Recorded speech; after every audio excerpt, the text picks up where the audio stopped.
कारण पुण्यातही मानाच्या गणरायाचं विसर्जन होणार आहे। दगडूशेठ हलवाई गणपतीला उत्सव मंडळातनं आता मुख्य मंदिरात नेण्यासाठी रथातनं मिरवणुकीला सुरुवात झाली आहे। मुख्य मंदिरात आगमन झाल्यानंतर अजित पवार यांच्या हस्ते अभिषेक आणि आरती केली जाणार आहे।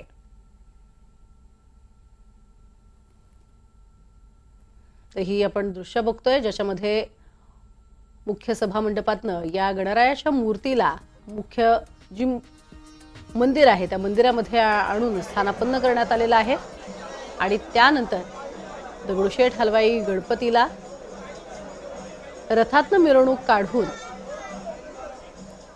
विसर्जनासाठी नेलं जाणार आहे। अतिशय सुबक आणि सुंदर अशी ही मूर्ती आहे श्री गणेशाची आणि दगडूशेठ हलवाई गणपती मंदिरातील ही मूर्ती ही मुळातच लाकडापासून बनलेली आणि अतिशय सुवर्ण आणि रत्न जडित अशा स्वरूपाची ही मूर्ती आहे। अधिक माहिती घेऊयात। रेवती हिंगवे आमचे प्रतिनिधी आपल्या सोबत आहे।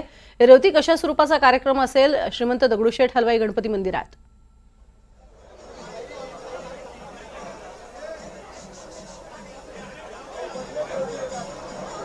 आणण्यात आलेली आहे आणि आता त्यांना गणपती बाप्पांना रथात विराजमान केलेलं पण आहे। आता इकडे 8 वाजता राज्याचे उपमुख्यमंत्री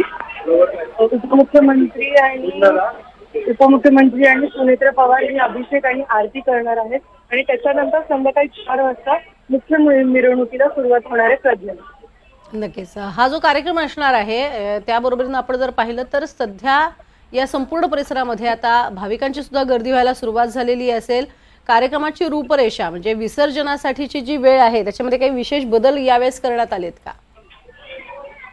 दरवर्षी शक्यतो लवकरात लवकर विसर्जन करण्याचा प्रयत्न असतो, कारण कधी कधी 5 तास अशी मिरवणूक चालू होते। म्हणूनच यावेळेस लवकरात लवकर म्हणजे 4 वाजता मिरवणुकीला सुरुवात होईल ती लवकरात लवकर संपवण्याचा प्रयत्न असणार, कारण नियोजित वेळ तर संध्याकाळी 8 वाजता आहे विसर्जनाची।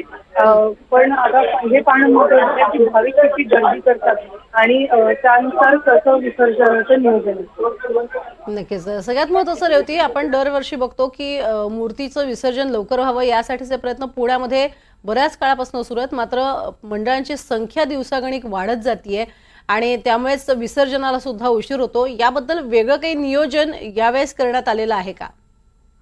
खरं तर प्रज्ञा, पुणे पोलीस हे जसं आपण पाहिलं की पुणे पोलीस हे सज्ज झालेले आहेत, परंतु दरवर्षी भाविकांची गर्दी ही वाढते, कारण प्रत्येकाला बाप्पाचं दर्शन घ्यायचं असतं। फक्त शहरातूनच नाही, राज्यभरातून नाही तर देशात आणि विदेशातून सुद्धा लोक येतात। पण पुणे पोलीस आता सज्ज झालेले आहेत, कारण जवळपास 2500 पोलीस कर्मचारी आज इथे तैनात असणारे पूर्ण शहरभरात आणि तसंच CCTV सर्व्हिलन्स सुद्धा त्यांच्याकडून करण्यात आलेले आहेत। नक्कीच आपण दरवर्षी बघतो की ज्या पद्धतीनं दगडूशेठ हलवाई गणपती मंदिरातनं ही मूर्ती निघते त्यावेळेला त्या रथाला सुद्धा विशेष CCTVची योजना केलेली असते। रथाचं काय वैशिष्ट्य असणार आहे श्रीमंत दगडूशेठ हलवाई गणपतीच्या? जसं आपण बघितलं की संध्याकाळी मुख्य मिरवणुकीला सुरुवात होते, मग तेव्हाच्या वेळ जर संध्याकाळ होते त्याकडे छान अशी विद्युत रोषणाई पूर्ण त्या रथाला असते आणि तेच दगडूशेठ हलवाई गणपतीचं वैशिष्ट्य राहिले गेले अनेक वर्ष। यावर्षी देखील जो त्यांचा रथ असणार आहे तो पूर्णपणे विद्युत रोषणाईने सजवलेला आहे।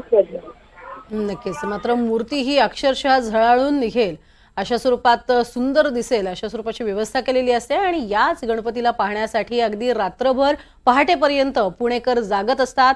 टिळक रस्त्यावरनं ही मिरवणूक जाताना दर्शन घेतात। तुर्तास धन्यवाद रेवती या संपूर्ण माहितीसाठी। श्रीमंत दगडूशेठ हलवाई गणपती मंदिरातील हे सर्व जे पदाधिकारी आहेत, मंडळाचे लोक आहेत, त्यांचे कुटुंबीय सध्या दर्शन घेत आहेत, तेव्हाची ही दृश्य आहेत।